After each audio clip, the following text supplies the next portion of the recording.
So uba Lorenzo iyi space twayikoze kugira ngo Mm. abantu bisanzure, harimo Yego. n'abifuza yuko irangira weze ku mutima, ariko Mm. dufite na Semuhungu kugira ngo nawe yere ku mutima. yego mwese mwongere mubane neza nk'uko mwabanaga mu gihe cya covid, sibyo se? Mm. Mm.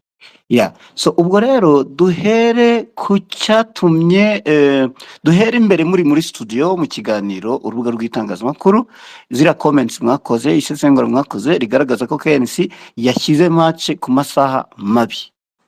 Duhera aho ngaho wabonye ko KNC yagusubije, tukirangiza turajya ku byo wanenze by'ukuntu Semuhungu yabyinishije basa nk'umuntu ngo ugaragaza nk'ari gukora imibonano mpuzabitsina. So ariko hera ku cyo mwavuze kwa KNC cyanamurakaje. Bo icyo wakoze iki kiganiro cyo kwa gatanu. Utaragira aho ngaho Lorenzo Osaki, hari akantu Karame? nshaka kumaza ntabwo utumvishe neza muri kiriya kiganiro. Ntabwo Regan yari ahari. Regan yari i Cairo yerekeranye na APRFC. Uravugisha ukuri? Lorenzo yari muri studio araza kutubwira. Okay, ko numvishe mwijwi igeze. Reka nsigaye mfana kabumbu kurusha ibintu byose. Umva Lorenzo, kiriya kiganiro Regan nta wari urimo? Ntabwo yarakirimo, yari mu kazi, yari mu Misiri. Umuntu ufite ijwi nk'irye mwari kumwe ninde? Ndumva nari kumwe na Axel, na Kwizigira, na Iberi. Usibye ko ibijyanye n'ikiganiro Swakimu nk'uko ubizi, ikiganiro kirategurwa, ikiganiro si cy'umuntu umwe. Ntekereza ko ntabwo ndaza gusobanura cyane ibijyanye n'ibyo twavuze n'impamvu twabivuze, ariko mbere y'uriya mukino KNC arabizi neza ko kuva yatangaza isaha y'umukino byakuriye impaka cyane mu bafana, kubera ko hari undi mukino nawe ukomeye, nawe abafana bari bakeneye kureba. Urebye na campaign uburyo yabikoraga, hamagara abafana ba Rayon, aba APR kumucalenjinga. Rero ntekereza ko byari bikwiye kugira ngo wenda niba byari no gushoboka be yahindura amasaha, kuko nanjye ubwanjye nk'umunyamakuru kureba iriya mikino yombi byasaga n'ibidashoboka. So ntekereza ko kumucalenjinga nta kiri igihe gihagije cyo kuba n'umukino petetere wa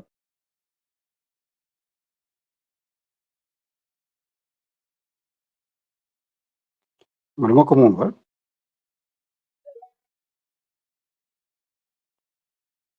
Oya, ni network ariko iyi ngiyi ni ibisanzwe. Lorenzo gerageza use nk'uburira igiti,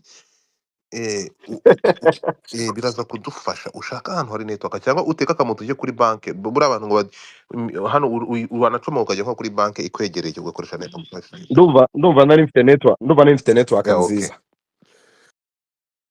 Shaka wari uko yenda space irimo abantu benshi cyane, ariko ndumva nari mfite internet nziza. So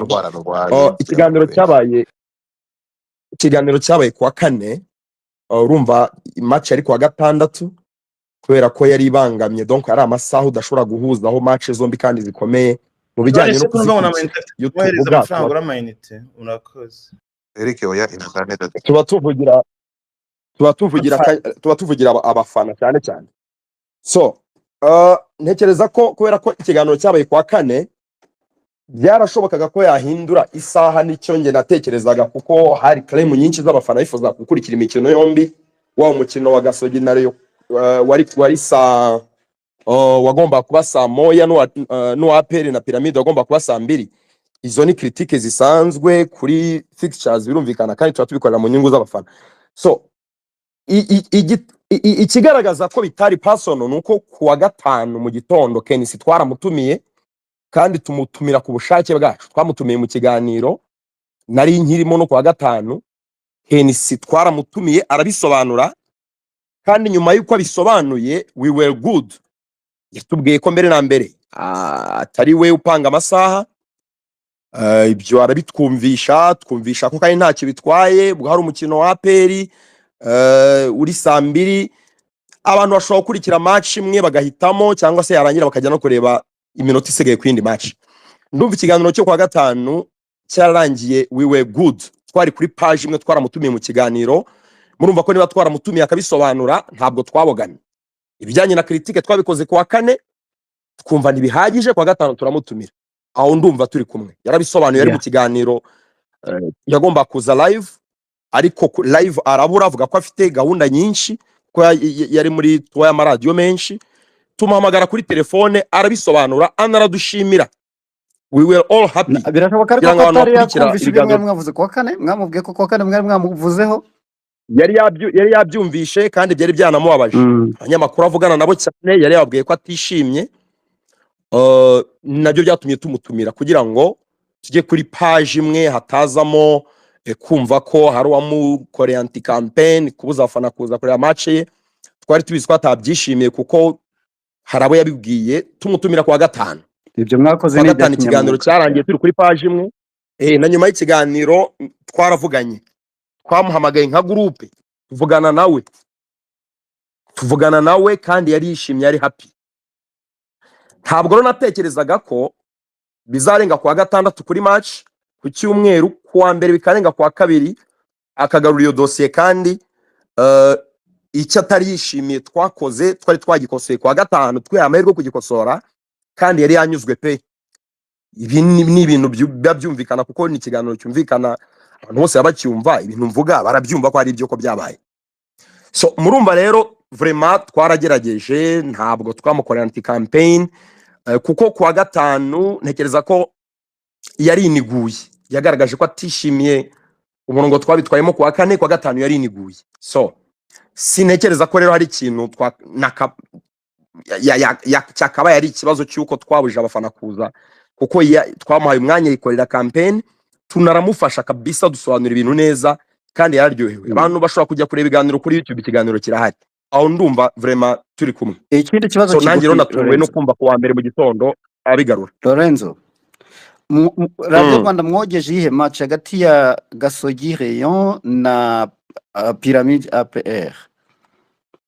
Ndumva kuko nje ntogeje, ariko ndumva match zombi zarogejwe. Okay. Yeah. Match zombi zarogejwe kuko dufite aba commentators bahagije mu Misiri bariyo, ku mahoro bagiyeyo. Match amakuru naherutse rwose barayipangiye kandi yarogejwe. Okay, reka tujye kuri page yindi. Niba Godfather ku bya match unyuzwe, tujye noneho ku byabereye kuri Stade Amahoro. Godfather, ahangaha ndabaza Lorenzo akantu gato. Lorenzo, ahangaha mu majwi twumvishe yo kuwa kane harimo icyo nakwita nka anti campaign. Ntabwo Ken Simuzi, sindi no kumuvugira, sindi n'umufana we, afite ukuntu yirata anabyumve, ntabwo ngiye mwemera, ariko hariya ngiye si nuko nyine, nuko iyo nakwiyumvamo ndabikubwira. Ken si ntacyo mfana we, ni umupapa w'umukozi wakabaye Rumodo, ariko uburyo akoramo mbona asuzugura. Ibyo ngibyo rero bituma ntamufana, wasanga mwibeshyeho kubera ntamuzi. So ahangaha twitegereje habayemo kumwibasira, cyangwa nicyo nakwita anti campaign, kugera naho mwakoresheje amagambo avuga ngo Radio Rwanda yo ayibagirwe. Ndakurikira amagambo mwakoresheje, aho mwageze naho muvuga ati Radio Rwanda kumushyigikira, Radio Rwanda yo ayibagirwe pe. Ibyo ntabwo byavuzwe. Oya, nari mu kiganiro, ibyo ntabwo mwana ushobora kuhafasha ibintu byarimo, ibintu bihindurira imvugo, ntabwo byarimo, ntabwo byari bimeze gutyo. Give me a second, kuko turanga kugira ngo dusase inzobe ibi biveho, n'iyi mubiri icike. Aya ni amagambo yawe na bagenzi bawe. Yego, n'abafana ba APR nibo dufite bakunze umupira w'amaguru mu Rwanda. Niba Chelsea abashaka nabashiriye match saa 12 bagere saa 11 bazari saa 2 basubiye bagiye saa 2 bagende gukererwa kinzi. Ntabwo nanjye kira gitekerezo nagikunze, nuko nyine ari amakuru, ariko ubundi nanjye kira match najye kwireba. Ese ubwo twebwe ubwo nabafite ko APR tuzaze kwa gute izo match, ubwo nabashoka bivuga nibi match ntabwo gumaho nuko twageze half time. Oya, half time se bagukorane nese half time ya Rayon tukajya muri Pyramide. Oya cyangwa rero twayinyuma becetse wajyaga ntabwo najya muri Stade Amahoro tuzazikora saa moya makuru iki kugira ngo najya muri match zo kwitegera nyine saa moya match ya saa moya ntabwo tuzayikora saa moya ese umwanya muri stade saa moya z'ukwa pera cyane saa moya ni amakuru saa mbiri ni piride na baca ya saa moya bakiri kuri televiziyo Rwanda yarangiye abantu bose bahangire yarangiye twantumira turika abantu bazakora match abantu bakeneye kumva piramide abapera bakeneye kumva apera ukiri ahangaha uyu mugingo wavuze ngo abari bagomba kumva piramide, twaje kureba ibyo piramide yakoze. Abantu bose bafanaga piramide murabaheza nguni murabazarendo. Reka dukomeze. match ya saa moya na saa ereri ya kabiri yakoze mu gutegura iyi match. Ereri ya mbere ntabwo ndibigarukeho, haribonye yakoze campaign ariko yikorera anti campaign. Ereri ya kabiri yakoze mu gutegura ashyira match saa moya hari match mpuzamahanga saa mbiri ubwo nyine urwo rwego rwa radiyo Rwanda yibagirwa Byumvishe Renzo, radiyo radiyo Rwanda ayibagirwe mwemetse gato ambiri ubwo nyine urwego rwa radiyo Rwanda yibagirwa ibintu byaje no gutegura ama events ndamwemere ariko urwego rwe narubonye ntabwo ibindi ntabwo ndibuze kubigusubiramo umva n'abikiriya. gatoya wikwirwa ubisubizamo wikwirwa ubisubizamo birumvikana kuko ari njye wabajije icyo mbivugaho. Urumva turi abanyamakuru, turi n'abanyamupira, donc urumva ko ubyumva neza mu majwi harimo emotion, kubera ko natwe ubwacu ntabwo twabyumvaga, natwe ubwacu byari bitubangamiye. Reka nguhe urugero impamvu donc twaba twawe n'ama emotion natwe nk'abanyamupira n'abanyamakuru. Urabona match ya APR na Pyramide ni knockout stage ya Champions League. APR yashoboraga gukora ikintu itigeze ikora mu mateka yayo ikajya mu matsinda. Umunyamakuru ugomba kujya kogeza match ya Gasogi na Rayon, match ya championnat isanzwe ushobora no kuzareba retour, ntabwo we kubera ko urumva afite na focus ntashobora ari kuyireba. Urumva deja ni history na mateka ashobora kumucika. Ubwo nkanjye naravugaga ni ari nkanjye bohereje kuyogeza sindebe APR peut-être ikora amateka uko byarashobokaga. Nkabonye natsinda n'igitego cya mbere ni ibintu byashobokaga. N'abandi rero mu mitima nuko nta muntu donc wumvaga yiteguye kutareba APR ikora ikintu gishobora kuba amateka itigeze ikora mu mateka yayo. Duba logique muyumva ntabwo byari anti campaign.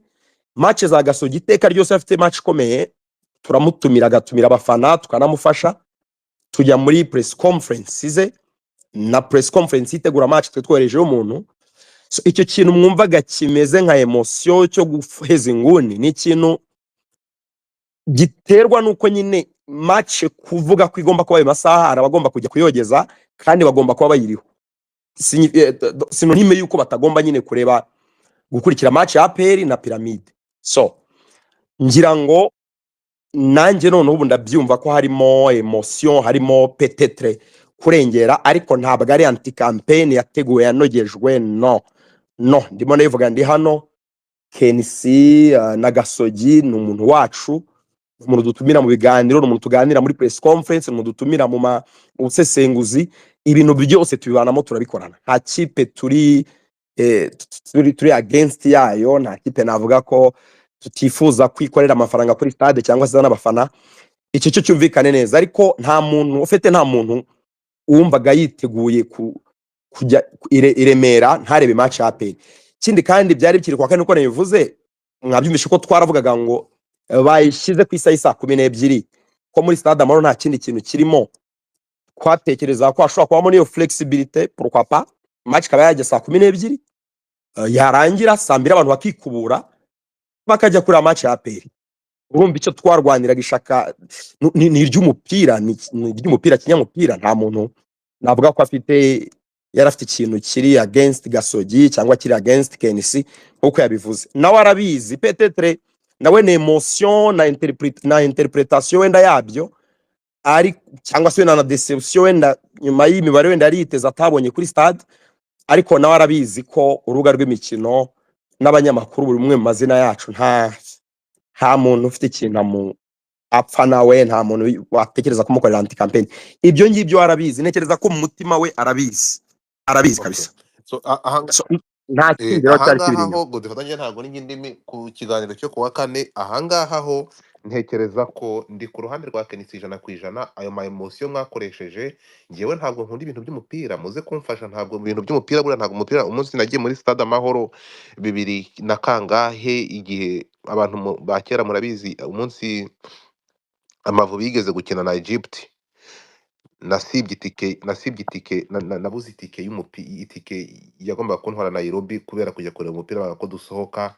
Kuva uwo munsi nazinutswe umupira n'uyu munsi. Niyo mafaranga nari mfite yonyine y'itike ya basi iransika. Kuva uwo munsi n'uyu munsi niyo ndebye umupira kuri televiziyo mva imyuna.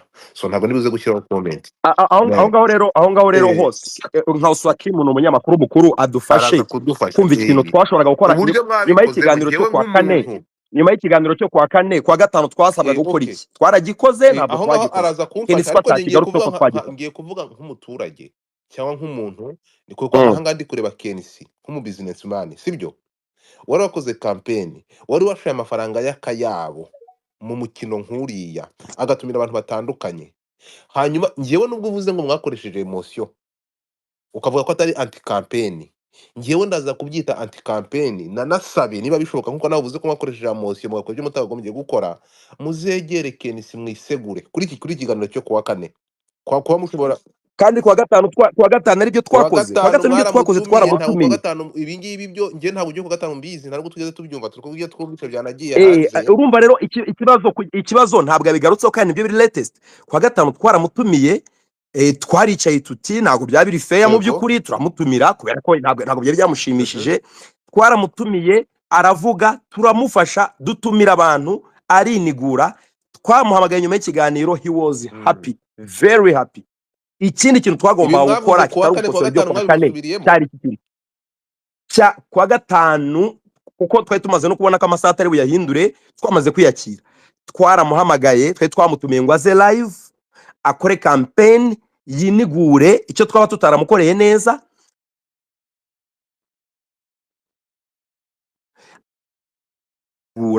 Tunaramusapotinga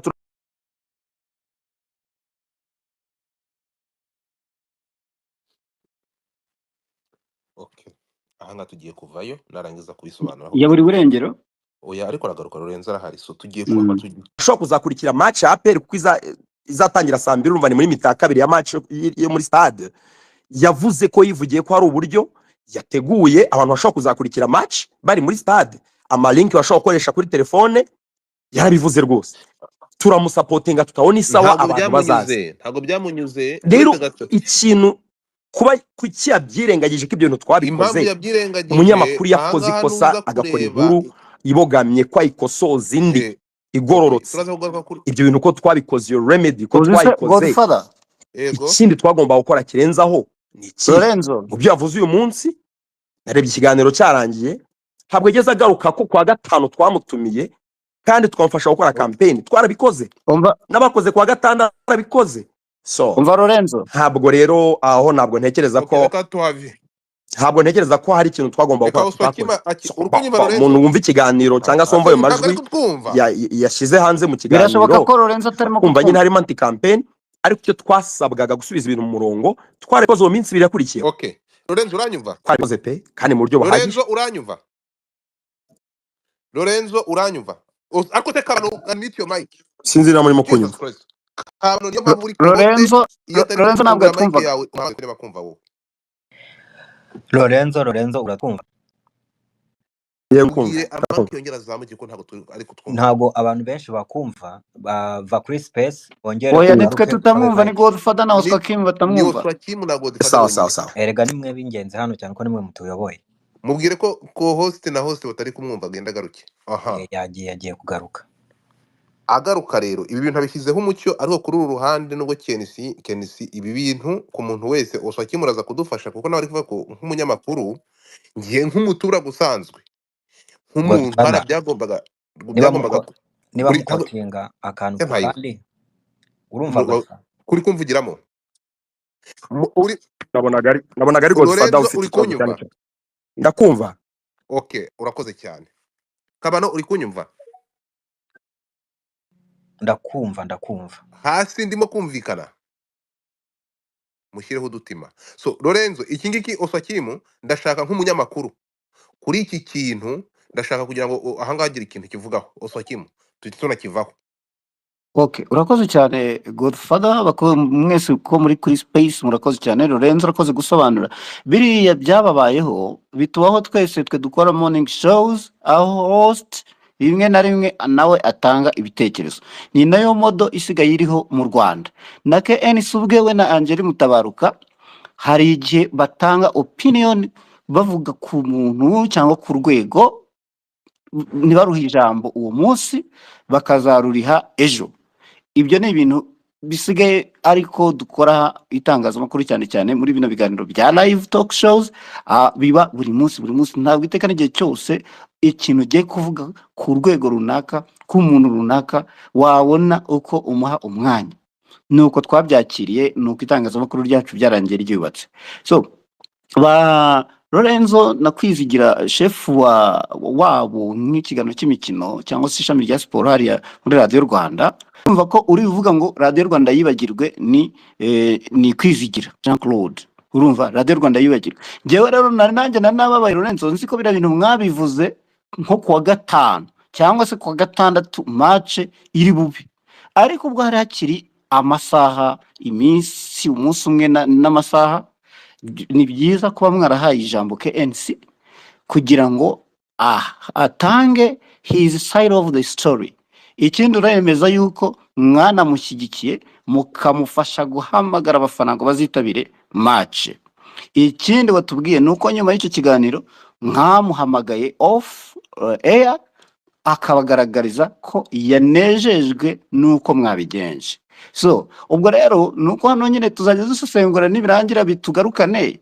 Byanze bikunze iyo abafana yari yiteze kuri stade baza kumubara ushimishije, iyi backfire yakoze mu gitondo, niba ari mu gitondo cyangwa ejo kuwa mbere, ntabwo iba yarabaye. Ariko ubwo bisinzi uko muzabigenza, byanze bikunze ndabizi ko muziyunga nk'umuntu utunze ikipe akeneye ikiganiro cyanyu, kandi kigaragara muri inshuti nanabivuze na mbere y'ukuza, kuko ikiganiro cyanyu ndacyumva iyo ndi kuva ndangije zinduka. KNC n'umwe mu bantu mutumira kenshi, nkanatekereza ko ari uko aryohereza audience yanyu, agira clips ziryoshye cyane, ziryoshye ariko. So biriya by'isaha rero wanatubwira ese koko ni Rwanda Premier League igena isaha, ni Ferwafa, nta jambo KNC nka host agira ku isaha match iri bubere? Ese amasaha ntaba yaragenwe kuri kalenda nkuko tubibona i Burayi? Gisubizo bihuse kugira ngo tutabitindaho, kuko Semuhungu nawe dukeneye kumwumva kuri iriya case yindi. Bo ngenda banza ngo hamirize ko KNC tumuhamagara nyuma y'ikiganiro yagaragaje utmost satisfaction, ukwishima kwa nyuma gushoboka, kubera ko hari ibintu navugira kuri space, ariko nk'umunyamakuru tekereza uburyo umuntu yagaragaza ko yishimiye ikintu mwamukoreye bya nyuma bishoboka. Yagaragaje ko yishimye bya nyuma bishoboka, niho duherukana kuvugana donc bijyanye na kira kiganiro kwa gatanu. So Okay.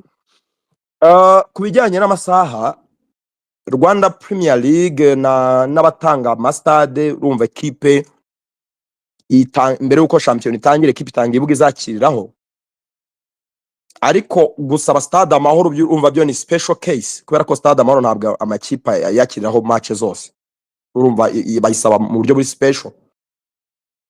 So usaba stade, tekereza ko ikintu cyo kugena isaha cyari hagati ya KNC na Rwanda Premier League n'abatanga stade, donc abafite stade Amahoro mu maboko yabo, kuko itaragira rwemeza mirimo y'icunga, iracyari ya Ministeri ya Sport. Abo ngabo nibo bonyine bagena amasaha uko ari batatu, ariko obviously club izakira ibifiteho ijambo ku bijyanye n'amasaha. KNC we rero bisobanura, yavuze ko atari we wagennye isaha. Turabyubaha, twarabyubashye, ntabwo twabirwanyije. Ubwo yabisobanuraga ubwe, avuga ko atari we wagennye isaha, nta kintu twarengejeho, kuko niwe warubivuze. Hagati ye na Rwanda Premier League n'abatanga stade Amahoro, twe ntiturimo. So icyo yavuze twaracyemeye kandi turanyurwa, ntabwo rero byari bikiri issue, twabyakiriye uko bimeze. Si n'ubwa mbere fixture haza fixtures tubangamiye kubijyanye n'amasaha.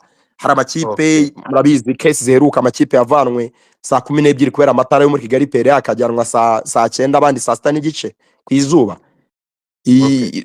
Donc ibyo bintu bibaho nyine Lorenzo, cyane muri birahagije Perezida wa Gasogi United Kakuza Nkuriza Charles cyangwa se Kenisi yanenze abanyamakuru ba Radio Rwanda baherutse kugaragaza ko umukino wa Gasogi United FC ndetse na Rayon Sport udafite ikivuze imbere y'umukino wa CAF Champions League. Mu mpera z'icyumweru gishize nibwo Gasogi United yakinnye umukino w'umunsi wa kane wa shampiyona y'u Rwanda wayihuje na Rayon Sport, ndetse iyi kipe yari yawakiriye igatsindwa igitego kimwe ku busa. Mbere y'uko ukinwa rero havuzwe byinshi haba ku ruhande rwa KNC, abafana ndetse n'abasesenguzi ku maradiyo atandukanye bagaragaza ibyo kuwitegamo ndetse n'imyiteguro yawo. Mu bawusesenguye rero harimo na Radio Rwanda, aho mu kiganiro cy'urubuga rw'imikino yagize ikiganiro mpaka kuri uyu mukino wari wavugishije benshi. Icyo gihe rero bagaragaje ko KNC yabujije abantu kureba umukino wa CAF Champions League wari guhuza APR ndetse na Pyramids FC yo mu Misiri kuko yanze guhindura amasaha. Nk'uko rero byashimangiwe na Kwizigira Jean Claude, akaba yaragize ati none se abantu bazaguma muri stade bakora iki? Arashaka abafana ba Rayon n'abaperi kuko nibo dufite nk'abakunzi b'umupira w'amaguru mu Rwanda. Niba KNC abashaka nabashyirira umukino saa 12 saa 2 babe bagiye nanjye kuri Radio 1 Radio Rwanda ntayo twakora. Mugenzi we Musanga Mfura Christian akaba yarongeyeho ati nuko nyine ubundi ari amakuru, ariko ubundi nanjye ntabwo uri mukino najya kuwureba, ntabwo twayogeza ahubwo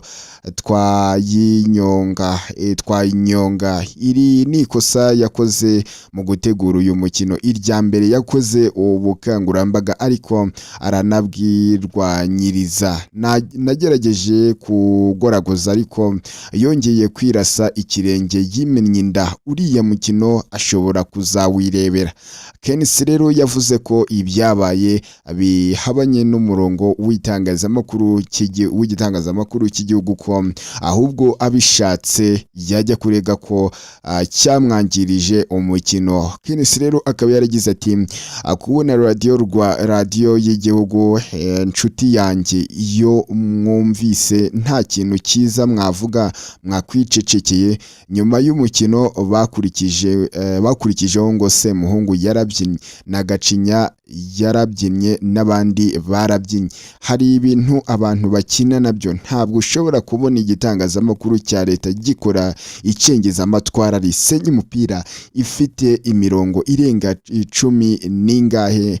Nshatse uyu munsi najya kuregera ibyangijwe nkavuga nti nge nifuzaga abantu ibihumbi 30, none haje ibihumbi bikabakaba 15. Binyuze muri iki kiganiro rero cyatambutse kuri radio na televiziyo 1, KNC akaba yarasabye Rwanda Premier League gukurikirana ibyo kugeza imikino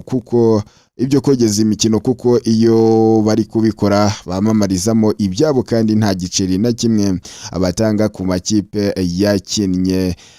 Itangazamakuru rero rikaba ryagerageje kuvugana n'ubuyobozi bw'itangazamakuru cy'igihugu ndetse na Radio Rwanda, ariko ubwo twasozaga gukora iyi nkuru rero ntabwo bari bakabonetse. mu by'ukuri deba rero ikaba ikomeje kugenda iba deba hirya no hino ku mbuga nkoranyambaga, aho rero bamwe bakomeza kugenda bavuga bati KNC uri kwigiza nkana wowe wanga yuko bakuvuga nyamara uvuga abandi, mu gihe rero abandi nabo bakomeze kugenda bavuga ati bari abasore bo mu rubuga rw'imikino bakoze amakosa nibemere basabe imbabazi. Impaka rero zikaba zikomeje kugenda ziba nyinshi hirya no hino ku mbuga nkoranyambaga. Mu by'ukuri ubwo rero ni ugutegereza tukareba aho bishya bishyira, ni ugutegereza tukareba icyo Kenisi rero ari buze kuba yatangaza mu by'ukuri, no gutegereza ubwo tukaza kuba tureba. Iyi ngiyi rero ni Rwanda Wezi, niyo soko rukumbi ya buri munyarwanda wese avomaho amakuru yizewe neza cyane 100%. Nkwibutsa rero gukanda subscribe kugira ngo rero amakuru agezweho yose azajya abasha kuba yakugeraho 5 kuri 5, dore kuri nta handi hantu ushobora kuba yasanga uretse ahangaha kuri Rwanda Wezi. Iyi ngiyi niyo soko rukumbi ya buri munyarwanda wese avomaho amakuru. Nta kindi rero usabwa gukora ni ukureba munsi video ugakanda subscribe, warangiza ugakanda like, warangiza ugasiga utanze igitekerezo cyawe muri comment, ubundi kandi ukibuka no gukanda share kugira ngo amakuru abagezweho nk'aya ngaya azajya abasha kuba yagera ku batura Rwanda bose. Dore ko rero twebwe umwihariko wacu tunabagezaho na ya makuru aba yaragizwe ibanga. Niyo mpamvu rero tugushishikariza nyaboneka, niba ari ubwa mbere uhageze, reba munsi y'video ukande subscribe, kandi kukazogera kandi like, usiga utanze igitekerezo cyawe, nurangiza wibuke no gusangiza abatura Rwanda aya makuru abagezweho ukanda share. Ngewe rero mwumvaga kuri iyi mic za Rwanda Wezi, reka twongere kubonana mu kanya wakanze subscribe. Ciao ciao.